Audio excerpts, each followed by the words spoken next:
Nous sommes le dimanche soir, 25 septembre 2016, et je voudrais faire écho à un certain nombre de réflexions, de commentaires que l'on a pu trouver récemment sur le groupe Rao Astrologie de Facebook, animé notamment par Franck Nguyen, et sur lequel mes vidéos sont presque toujours, du moins celles qui concernent l'astrologie, répercutées et partagées, comme on dit.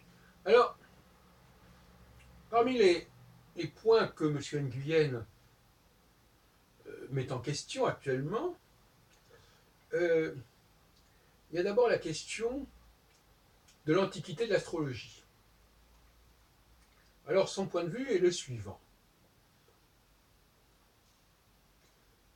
L'astrologie est un phénomène culturel, ou en tout cas si elle est un phénomène culturel, elle ne peut durer sous une forme qui est celle qui lui est propre dans ce cadre, qu'autant que cette culture existe.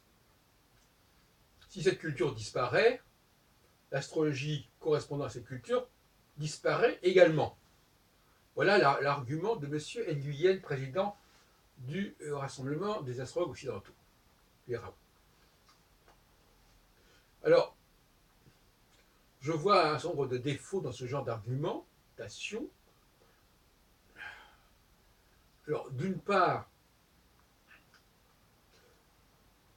on ne saurait comparer la puissance d'impact d'une culture ancienne au regard de l'astrologie et de la société avec celle que les astrologues peuvent exercer aujourd'hui. Aujourd'hui, le champ d'action des astrologues est extrêmement étroit. Il se réduit à ceux qui croient ou qui apprennent ou qui consultent en astrologie.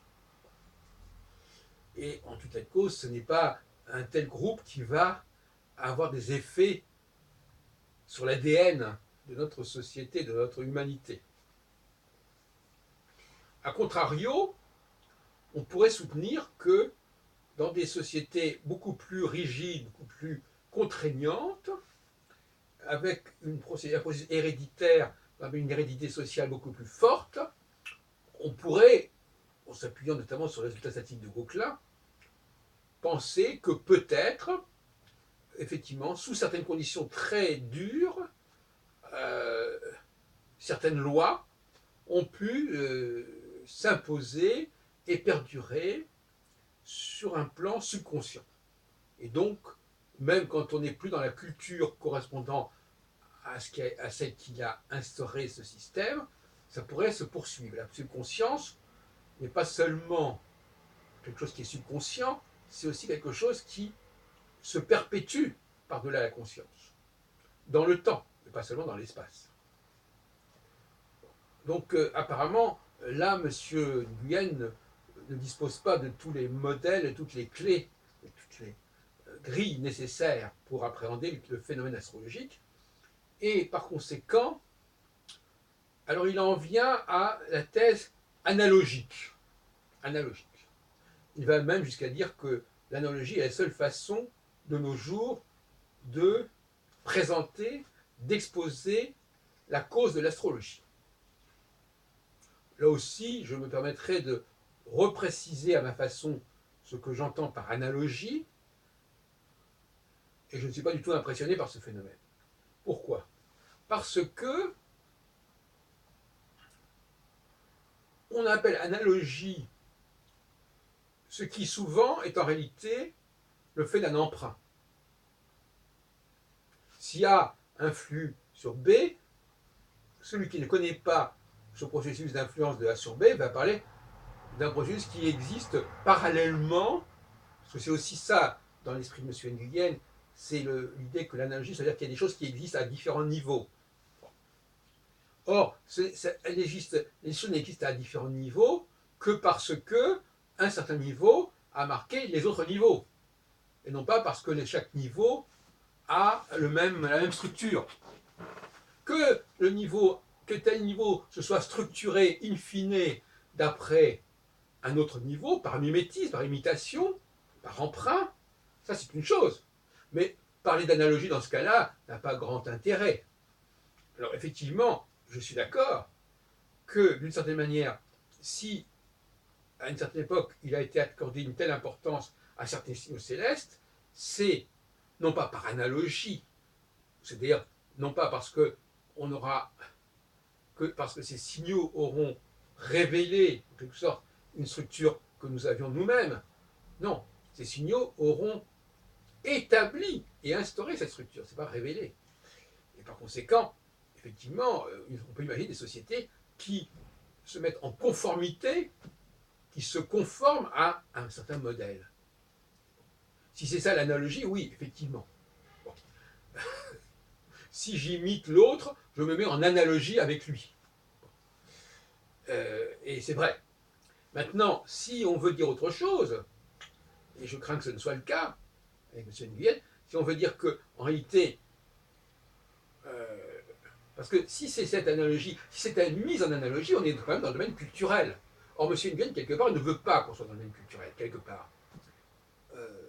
Ou alors c'est un peu plus compliqué que ça. Il veut bien qu'on soit dans le domaine culturel, mais si on est dans le domaine culturel, à ce moment-là, c'est la culture d'aujourd'hui qui va justifier l'astrologie d'aujourd'hui. Donc il essaie de nous coincer un petit peu. C'est malin. Et donc, oui, alors si on est dans l'analogie pour dire que finalement, les structures, ce que dit un peu Nicolas, ce que dit un peu les astrologues des années 60, si on est en analogie pour dire, si on parle d'analogie pour dire que, au fond, nous avons les mêmes structures fondamentales que le cosmos, alors ouais, on est vraiment dans l'analogie. Mais moi, je dis pas du tout ça. Nous sommes en conformité avec le cosmos parce que nous l'avons bien voulu, parce que nos ancêtres ont bien voulu, ou par ceux qui, eux, ceux qui ont joué un rôle dans l'histoire de notre humanité, pour ne pas entrer dans les détails, l'ont bien voulu, l'ont bien décidé. Donc, il faudrait savoir ce qu'on veut. Donc, effectivement, le grand problème, au fond, on tourne toujours autour du pot, c'est est-ce que l'humanité, sous une forme ou une autre, est capable de se programmer, de programmer son ADN pour perpétuer, consciemment ou subconsciemment par la suite, un processus de réactivité à certains signaux cosmiques. Voilà.